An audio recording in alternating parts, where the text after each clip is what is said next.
Dan Illman might be your race number 8 at Saratoga. Some stakes action on the turf. 5.5 on the melon. This is the Coronation Cup. 3-year-old fillies.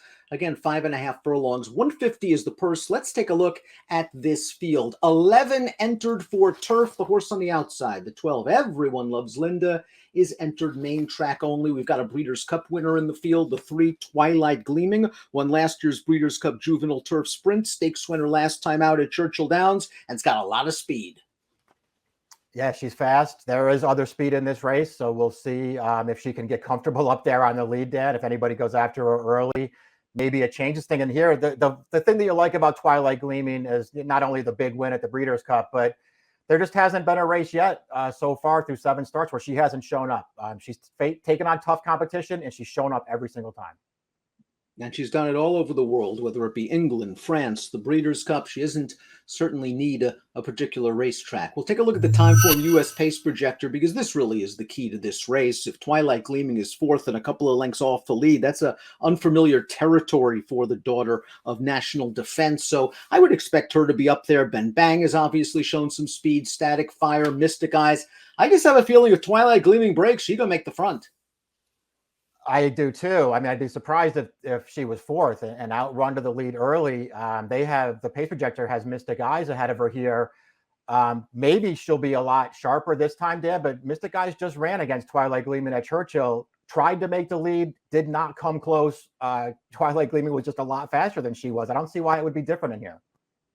The horse on the rail has some speed. That's the number 1, Marissa's Lady. She is a multiple stakes winner on synthetic. She really likes the poly track. She's done well on dirt, and she was just likely overmatched at a distance that might be a little too far for her. Last time out in the Grade 2 8 Bells on the main track, where she chased a pretty good horse, Pretty Birdie, was put on a hard chase, and then was no match for Matarea, who's a really classy filly. Switching surfaces, trying a stakes competition, it's a tough ask, especially with other speeds to her outside. It is. All those things are probably, working against her here. I think she's pretty good. I spent a lot of time trying to talk myself into her, Dan. If only because it just feels like she's versatile enough to probably run her race on this surface. Violence, is sort of one of those sires who can get a runner on any of the 3 surfaces. This filly is a half sister to a really good turf sprinter named Richard's Boy. So, I mean, there's pedigree here. She obviously has some ability. She has speed, but she doesn't need the lead. I mean, listen, I'm going to use her in this race at anything like her morning line. I spent an awful long time trying to talk myself into putting her on top. Ben Bang, the number 2, has only raced once previously on turf, and that was a pretty good performance in the Stuart Manor sprinting at Belmont last fall. That was a pretty hot pace in a big field. It was a contested pace, and she really never showed any quit. She got beat less than a length. Yeah, I like that about her too. She really did try hard all the way around in there. Now, the horse that she was chasing on the lead is Mystic Eyes, who's also back in here. And Ben Bang just sort of kept after the entire way. There was never a real point where it looked like she was going to catch her. But man, she showed no quit at all through the stretch, and she started sort of drifting over there behind Mystic Eyes in the late stages of that race. I thought all in all, it was a good performance. I guess my biggest problem with her, Dan, is I don't really like any of her other races. And it just feels like she's going to have to run a lot better if she's going to beat this field, because this is a good field.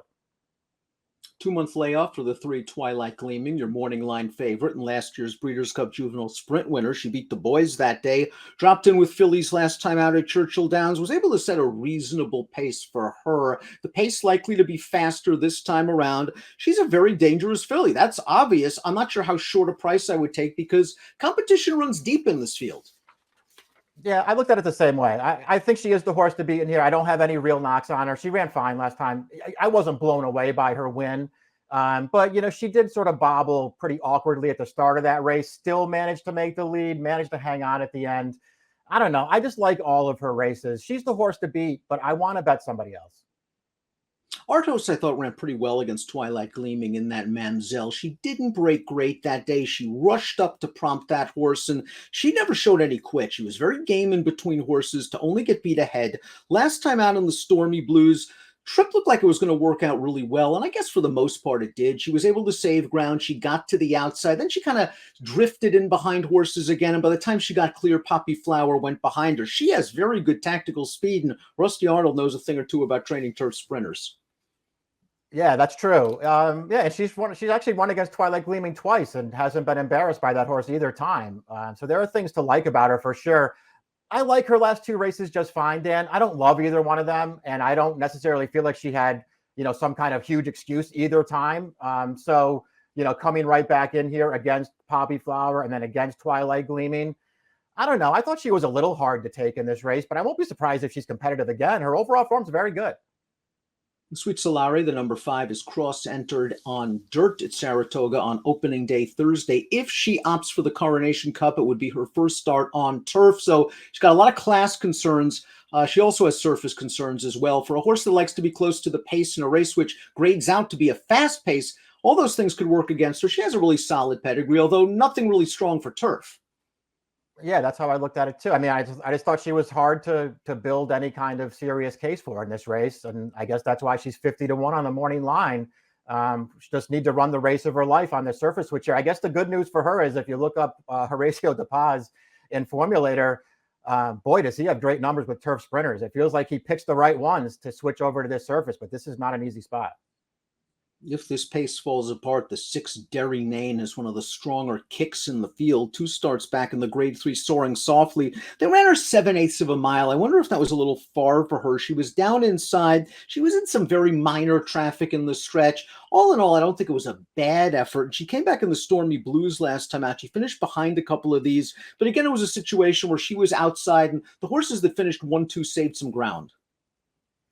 Yeah, I mean, listen, it's just a question. At least in my opinion, anyway, is if you feel like she's going to be able to rebound here. I'm willing to give her the excuse. It feels like you were trying to give her for the Soaring Softly, Dan. I feel like maybe 7 furlongs doesn't really play to her strengths. So I'm happy to give her an excuse for that race. Her Stormy Blues to me is a little bit harder to excuse. I just didn't think she ran well in there at all, and I didn't see a big excuse for her.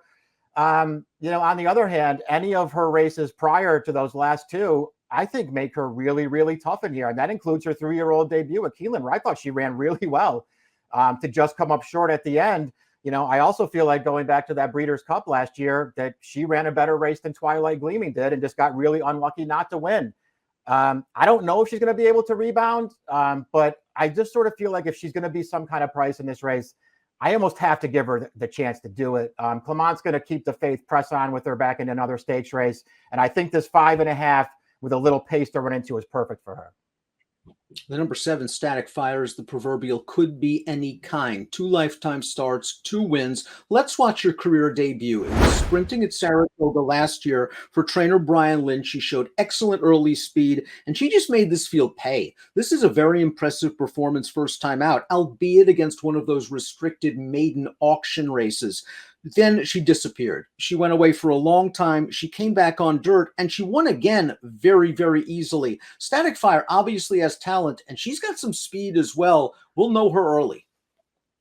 Yeah, she's an interesting horse in this race, and it's really, to me, it was hard to sort of decide what I thought you were going to get from her in here, Dan, because she has looked really good in her 2 starts. She's also been absolutely loose on the lead in both of those races, and she's not getting loose on the lead in here. I just felt like there was a lot working against her, but it's a pretty big sign of confidence that Lynch is going to run her in this race, I think. The number 8, Poppy Flower, took a nice step forward, second time for Bill Motton, winning the Stormy Blues over a couple of these, and jockey Victor Carrasco made all the right moves. Let's watch this performance from Poppy Flower, who was able to save ground in mid-pack, ease to the outside, turning into the long stretch at Laurel, and just all the holes are going to open up. Victor's going to alter to the outside here. There's a hole. Now she's going to split horses, come outside of Artos, and outfinish that one. Good performance, and again, gets the right pace set up here. Yeah, I thought she ran well in this race. The trip did work out for her, but you're gonna see her here, Dan, easily outkick Ardos the last 16th of a mile here. Derry Nane's behind those two, not really firing. To me, Poppy Flower was just much the best in this race, and it was a nice step forward for her. We'll see if she can take I think she'll take another step forward. So we'll see if she can do that here. But listen, her new off the pace style could really work for her in here. A really interesting spot for the 9, Lady Scarlet, trained by Michael Maker. This horse just won a graded stakes race at Pimlico. The Miss Preakness, she had a perfect trip sitting off a pace duel. It was a speed-friendly track, though, and she overcame that. They're going to try to run her back on the turf. She's tried it once before. It didn't work out. Is Maker doing the rain dance?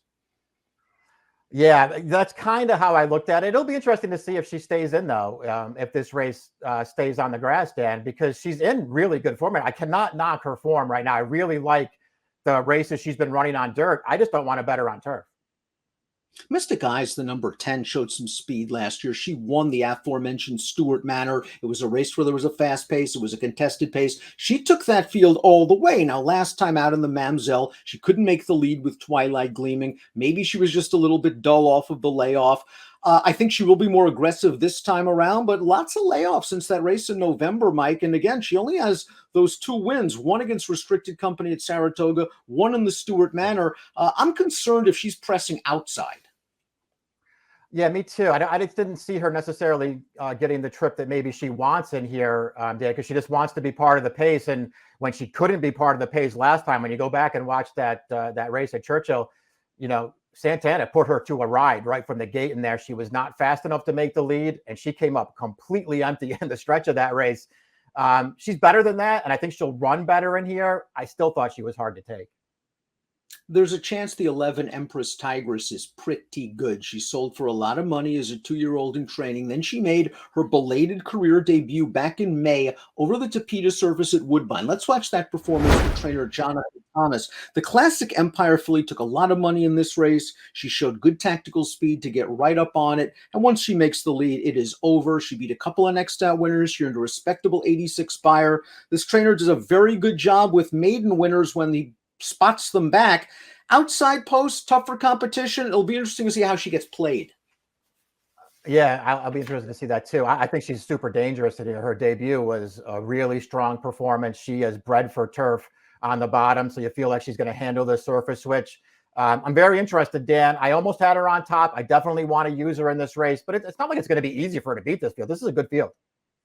Especially from an outside post position. Everyone loves Linda's entered main track only. So before we get to our top selections, please click the subscribe button on the Daily Racing Form YouTube channel. All the latest DRF TV offerings available to you. Top pick time in the Coronation Cup. And we do respect the morning line favorite in here, Twilight Gleaming. I want to try to beat her with a stalker closer. You want to try to beat her with a stalker closer. You're going with Daring Nane. I'm going with Poppy Flower. Yeah, I decided just to give Daring Nane one more chance, Dan. It was hard for me to do off of her last race because she did not run well there when Poppy Flower beat her. But man, I know she's better than that. All of her races prior to that, to me, make her really tough in here. I'm going to hope she can rebound at a price. I'll be using Daring Nane as well. She's my 3rd selection. Maybe last time was the time for Poppy Flower, and perhaps just the trip worked out for her. I like the way she stormed on home in that race, though, once she got clear sailing in between horses, and I'm hoping for a similar trip. I know the setup will be there. 6-11-3-1 for Mike, 8-11-6-1 for me. It's a good edition of the Coronation Cup, one of 2 stakes races at the Spa on Friday. Good luck.